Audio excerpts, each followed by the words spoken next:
if you're a planner person and you don't have a Go-Getter Girl planner, what are you doing? This is the best planner that I've ever found ever, and I will forever get them. I am the queen of planners. I buy like a new planner every month because they never satisfy me.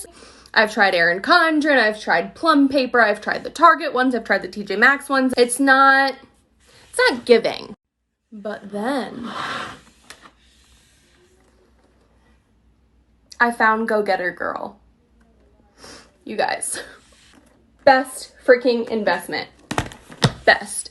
First of all, look at how thick this is. This is for 6 months. That means there's a lot of extra stuff. If you're like an organization queen like me, you have all the things you need. There's like a bunch of cute stuff at the beginning for like setting goals, vision boards, etc. But here's the beautiful part. It is the best thing in the whole entire world.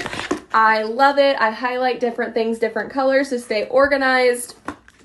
You get a weekly layout, right? So you can just look at your week.